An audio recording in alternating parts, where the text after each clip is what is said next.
おはようございます。おはようございます。ございます。早速じゃあ本題に入ってましょうじゃあ本題もう早速すぎるんですけども、はい、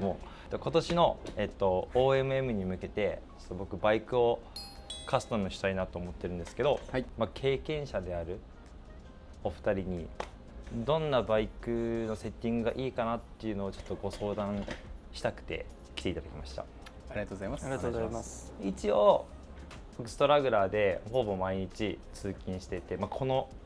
スタイルなんですけど、 OMM って結構個人的には結構走るイメージで、荷物も多少なりともつけて、一日中走るっていうイメージがなんとなくあるんですけど、それは間違ってないですか？うん、ああ、よかった。もちろんもちろん。で、毎日僕はフラットハンドルに乗ってるんですけど、なんとなく僕がなんかこんな感じじゃないだろうかっていうイメージがあるんですよ。ドロップハンドルにします。で、長距離も楽しく行けるようにっていうのと、タイヤもうちょっとノブがゴツゴツあるオフロードタイヤの方が滑りにくくて楽しいんじゃないかなっていうのと、ギア比ですよね。ギア比はなんとなくこの今のあるギア比でいいとは思うんですけど、もうちょっとフロントがちっちゃい方が坂道が多いから楽だよっていうのがなんとなくなイメージで想定してるんですけど、どう思いますか？ほぼ合ってます。どうですか？違います。いやいや違う。多分ベースまず違うとかマジないから。違うとかないですか？ベース、ね、全然このままでも出られるよっていうのがまず1個ね。このままでも大丈夫です。例えばドロップハンドルじゃなきゃ無理だよとかっていうわけではない。タイヤもっと太くないと無理だよってことは全然ない。まずね、ベース。いつも街乗りで乗ってるスタイルでも全然出れるレース。まず走るところとか走る距離は自分のチームで決められるのでだし、最近競り合ってますけど一番速いチームは多分 38C ぐらいのグラベルバイクに乗ってるチームとハードテール乗ってるチーム速い人たちたくさんいるじゃないですか。だからで今まで多分分かんないけどマウンテンバイク乗ってる人たちがすごい速くて目立ってたイメージ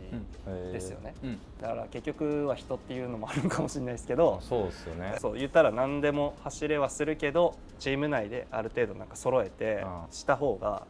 この人が、ね、つるっとした細いタイヤしかないからこういけないねとかなっちゃうとちょっと面白くないかなと。確かに留守番になっちゃうもんね。はい、思うんで、そういうのはあるのと、やっぱ変えてどうだったっていうのを振り返れるのも多分楽しいと思うんで、何かしらやっぱやった方がいいのかなとは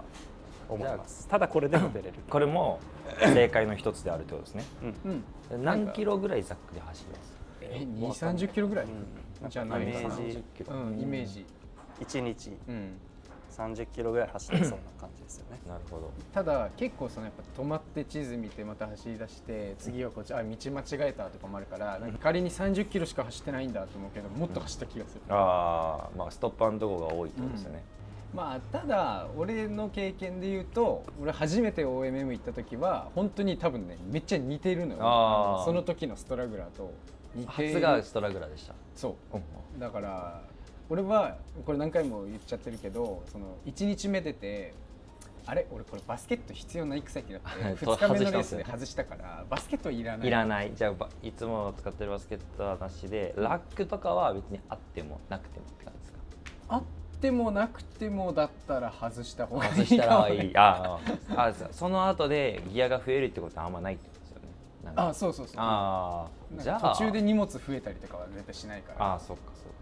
じゃあ外そうか。でだったらバイクにラックとかはついてなくて軽快に走る方が単純に楽しい。じゃあ一旦これはなしで、タイヤは僕今 45C 履かせる中で結構太いの入れてるんですけど、もっとノブがでかい方がいいとか、いやなんならオンロード多いよとか、もう諸説あるけど、ただやっぱタイヤは太い方が楽しいと思う。結局多分僕たちもそうだし、多分見てる人も1位を狙って本気で走るというよりかは、多分みんなで行けるとこ行きたいとこを試行錯誤しながらっていうその大会自体を楽しむってなったら、なんかこっちの方が速いんですよとかよりかはもうちょっとでもその乗ってる自転車に対して太いタイヤにしてあげて楽しむ方がいいんじゃないかなと。じゃあタイヤは太さ的にはこんな感じにして、結構街乗りで僕はもう使い切っちゃってるので、これを機にちょっと結構ツルツルやもん。そう結構3年ぐらい使いました。僕は3回もう出てて、最初ワイルドのランブラーで次ビーチクラブでどっちもドロップハンドルのグラベルバイクだったんですけど、最初出てた時は 42C のキャノンボール履いて、で次ビーチクラブ出た時はちょっと間違えたなと思ってるけど、グラベルキングってね、そう 40C のグラベルキング SS。 SS、これよりももっと水が少ないパターンですね。そうですね、ちょっと間違えたなって感じだったけど、走れはしたっすか？もちろんでだし、やっぱ軽くて楽しかった。ただ一緒に行った人が結構太いタイヤで走れる、ちょっとマウンテンバイクチックなバイクだったのもあって、もうちょっと太くしときゃよかったな。でも良かったかな。でもやっぱ結局市街地を走ってるシーンがすごく多いから、これはこれでめっちゃ良かったなって感じではあったんで、なんかじゃあどっちでも本当にどっちでもいいってことだ。本当難しい意見がないみたいに思われちゃうとちょっとあれなんですけど、で去年はあとエバージョンで出てて 2.3 インチのマウンテンバイクタイヤでもドロップハンドルなんで、今まで僕はずっとドロップ。そう3回ともドロップハンドルではあるっていうで、実際楽だったかなっていう。カネさんはもうずっとドロップですか？最初フラットですよね、多分ストラグラー、その後ってドロップの方が少ないかも。ニュートリノも、ニュートリノ、それ以外何で出ました？ニュートリノ、ジョー、ビーチクラブ、新手モンキーみたいな感じだじゃあビーチクラブぐらいですか、ドロップハンドル。じゃあ分かれるんですね。だから本当に一緒に出る人と息が合うかが俺やっぱ一番大事だと思ってて、確かに。例えば4人で出て3人グラベルバイクなのに1人マウンテンバイクできちゃうと、ちょっとそのペースが合わなくなっちゃう。そうですね、総力的な。マウンテンバイクの人がちょっと頑張んなきゃいけなかったりとかがあるかもしれないし、逆に例えば自分が一番グループの中で走れる人だったら、車種は俺はマウンテンバイクでもいい。逆にってこととか、タイヤは軽めの方が。そうだね。じゃあいいかそのもしれないね。軽めの方がいいってことですね。軽いタイヤで転がりのいいタイヤで、チューブレスとかがいいのかもしれないね。じゃあそれで行ってみます。ギア比はギア比チェーはニングいくつ 42？ いやそんなにないです。38ですね。38で1142。これモデル0に使ってたコンポでグラベル向けなんですけど、こんな感じでいいのかなと思ってて、めっちゃ長い坂とかあります。あるけど1個とんでもない坂あったっすよね。1個とんでもない坂あったね。もう全員汗だくで、もうどうしようもない汗だく休憩ポカリがあったとかあったけど、それ以外はでもやっぱレースじゃないっていうか、一緒に走ってる人たちで別に競ってるわけじゃないから、待てばいいし。大丈夫ですか？足ついても「うえい!」とか言わないですか？言う。言うんだ。それは言うんだ。全然言う。じゃあちっちゃくしようかな。でも逆に今度軽くしすぎちゃうとさ、舗装路でさ、頑張ろうって言った時に待ってってなっちゃう。ちょっとちぎられるのちょっと嫌なんですよね。基本そのルールとしてさ、見えなくなるまでさ置いてったりダメなんですね。ダメだから。そうですね。基本みんなで動くってことですもんね。そう。じゃあギア比は一旦これで多分いや全然問題ない。大丈夫です。いわゆるなフロントシングルのグラベルバイクとして組んでるような自転車だったら、そんな特別なものを用意する必要はないんじゃないかなと。けどビーチクラブで行った時めっちゃ楽だったのは、フロントダブルでそれの時は楽だったなって思ったのと、去年エバージョンで行ってて、エバージョンは1142の11速でチェーンリング34丁とかなんで、一番しんどかった坂とか良かったかなってちょっと思ったりはしたから、なんかちょっとビビってきたな。やっぱさっきこの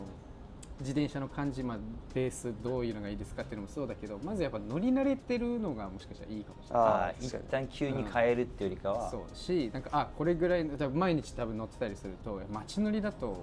多分一番軽い本のギアであんま使わないけど、これこんな時に使うんだっていうのがあったり、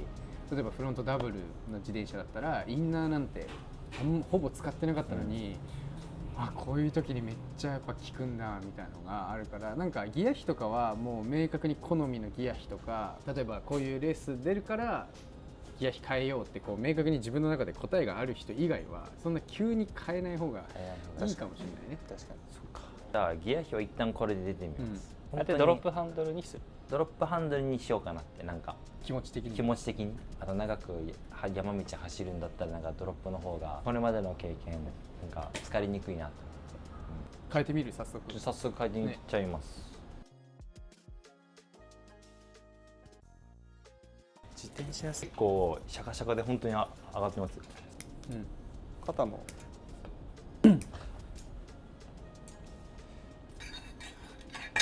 で確か低いて。にスペースは入れればいけるかもしれないです。このぐらいで、でもでも高くしたらもう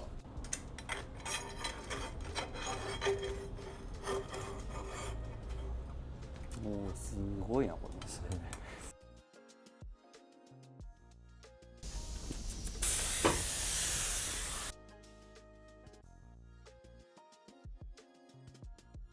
じゃあお疲れ様でした。お疲れ様でしたこんな感じで、はい、僕の想定ねこんな感じになるだろうなと思って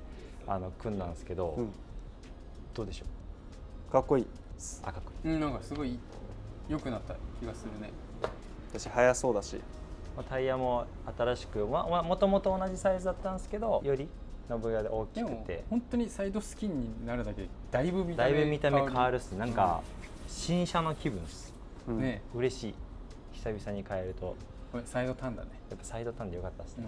で僕ラックも一番初めにウエンツさんが、別に必要なかったって言ってた部分だったんで、あと軽くしたいっていうのがあってね、外したんですけどね、外してその代わりにやっぱ別の方法で荷物を運ぶってことになると思うんで、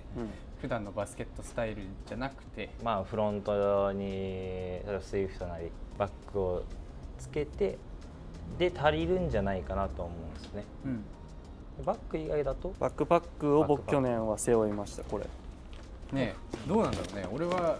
バックパックやめた方がいいよって俺も最初に出た時バックパック背負ってたんだけど、ハイドレーション付きのやつで、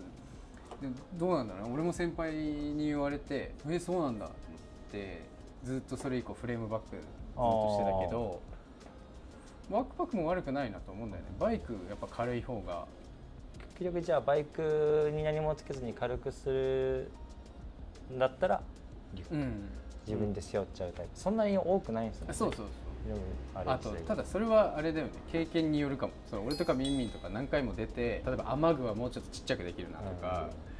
このサイズのものじゃなくてよかったなとか、その荷物を結構こうこつってくるとどんどんちっちゃくなってくるけど、じゃあ僕はまだまだだと思うんで、多分大きいバッグ1個ズドンで、最悪それでもバイキングが足りなかったらしょっちゃうスタイルでいこうかなと思ってます。僕最初ゼイゲイスト1個ともっとすぐ取り出したい地図とかみたいなのをつけるようにヒップパックを腰につけて行ってたんですけど、そんな荷物いらなくて、2回目はフレームバック SP のちっちゃい方だけで、どうにかギリギリそう全部入った。それでもこつってるね。で去年は逆にもっと軽くしたくって、でバックパックを背負うのが最近好きなので、それで出てるっていう。でなんかランから入ってる人とか、そっちに詳しい人ほど自転車はすごい軽装備で自分で背負ったりする方多いじゃないですか。かっこいいなと思って、そうでもうボトルも自転車についてなくてもここにあるみたいな人とかも去年見たりしてかっこいいなって思った節があって、ちょっとそういう感じにしようかな、やってみようかなみたいな。普通に水とかも必要じゃないですか、最初出た時は結構ビビって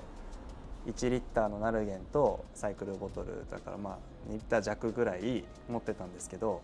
コンビニもあるしもっと削ってもいいかもなってなんかちょっと思ったり。そっか、買える途中で別に寄れる、そうで自販機あったらやっぱ自販機寄っちゃうんで、止まっちゃう。そう梅おろし買っちゃうんだよね。そうだからね、意外とそんななんかなくて死んじゃうみたいになることがなかったですよね。だからもっと削れるとこ削りたいのかなみたいな思うと、背負っても別に僕はしんどくないんでバックパックがいいなっていう感じですね。初めてにしてはじゃあちょうどいい塩梅になりなそうですか？んか俺はそうだね、太いタイヤでドロップハンドで、いわゆる多分今あれだよね、オールロードバーだよね。オールロードバース、いろいろ迷ったんですけどね。いわゆるちょっとハの字型になってるグラベルタイプのドロップハンドルで、まあこういうスタイルが俺は一番ベースかなと思う。で、それぞれ好みがこう分かれ、こっから派生していくのかなっていう。ああ、なるほど。じゃあまずスタート地点に立ったみたいな感じ。そんなことはそう別にそのの感じですか？僕たち2人がスペシャリストみたいに映ってたいやでらも僕からあれなんしたらもうですけど、いやいや知識的にもうオフロードもなんかまあ順位とか点数ひどいもんで、ひどいもん。ひどいよ。こんななんか偉そうに語れる順位じゃない。そうそうまあだけど別にそれが悪いことだとも思ってないというか、全然楽しければいいじゃんって思ってるから。狙いに行ってないっていう言い方をしたらちょっとそれもそれでダサいし恥ずかしいんですけど、まあそうだね。そう荷台には行ってる。いやではない。言ってはないではない。なんか言ってはない。それをなんか武器にするのもちょっとかっこ悪い喋るほどどんどん俺ダサくなってる。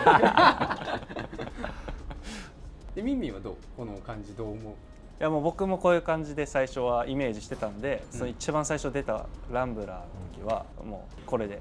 だし、その出た後も、まあ、正直調子良かったんだろうなと思ってたんですけど、いろいろ知ってきてチームで毎回僕たち4人とか、まあ撮影のサブさん含めたら5人とかで走るんですけど、2人とかで行くんだと多分スピーディーなバイクで行くと楽しいと思うけど、まあ、僕たちの場合足並みもなかなかなんていうんですかね、4人も5人もいるとどうしても揃わない部分もあったりとか、速いドロップハンドルのバイクの方が、まあ、いっぱい距離走るから楽だよねみたいなこともそんな思わなかったというか、今年はもう多分デレーチョで行って、まあ、2.2 インチとかのタイヤで普通にもうライザーはフラットバーで行ってみたいなって思ってるし、だからこれでは僕はもう行かないかもしれないですね。そう変えなくてよかったわ。いやいやいや、そういうわけじゃない。はい、まあ俺は結構いいと思うね。俺は結構多分このスタイル、俺はホイールサイズが650のバイクだけど、まあ、このスタイルで俺も行くんじゃないかなっていう感じだね。だからこれで自信持って行ってみようと思う。もちろんめっちゃかっこいいと思います、でチューブ今入ってるけどチューブレスにするんですか？これいや TPU チューブの軽いやつにしてみようと思った。使ったことないんで、なんかよりそういうところも細かいところから軽量化するのできるようになってるじゃないですか。まあチューブレスもいいですけど、なんかもし万が一パンクした時にじゃない方が手もベタベタにならないし、みんな待たせないかなっていうのがあって、チューブ結局パンクした時用に持ってるじゃないですか、はい、それ自体も TPU チューブだといいかもしれないですね。それ以上食わないから、ね、チューブは持っといた方がいいけど、ね、それを1個ちょっとちっちゃくしたり、これそういうの積み重ねで荷物の総量が減っていくからね、じゃあこのまま仕上げて本番に挑みたいと思います。本当にタイヤ変えるだけでも気分も上がるし、単純に楽しくなるし、絶対ブロックもこんぐらいある方がこのすり減ってるタイヤで行くより絶対にそうだ、まあ、さ本当に去年さブルーラグブースでさ、はい、ピットをやらせてもらったじゃない、はい、結構やっぱ自転車調子悪い人多いよね。はい、軽はメンテナンスしといた方がいい。した方がいい。やっぱちょっと、おおマジかここでこの状態なことあるみたいな自転車結構やっぱ多かったと思うから。確かに当日ディレイラーハンガー曲げ直しができないですもんね。でもそういうことしましたもんね。いや本当にした。北海道から飛行機で来た人が輪行してエンド曲がっちゃってホイール入らないみたいになって、あらやだとか、まあそれはしょうがないけど、まあしょうがないですね。例えばちょっとチェーンこれ本当は交換した方がいいけどチェーンは持ってきてなかったなとか、本当結構多かったから一回出る前に自転車、まあカスタムももちろんそうだけどメンテナンスはしてから参加してもらった方がいいかなっていうのがもしかしたら一番のアドバイスかも。確かにこういうやつよりもまずは確かにそうだわ。確かにな。普段の自転車のままで出るにしろメンテナンスは絶対にした方がいいです。カスタムすると結局中のチューブも変えるし、いいかもしれないですね。僕もしばらくもう納車してから何も変えてなかったんで、ワイヤーも新しくなるし、ちょうどいいんじゃないかなっていうタイミングでしたね。ありがとうございました。こちらこそありがとうございました。あとサンバと一緒に。さあ3番も。そうだ。4人で今年はちょっと体力つけておきます。はい。無酸素じゃダメだよ。有酸素ちょっとしておきます。1ヶ月だけ。ありがとうございます。はい、ありがとうございます。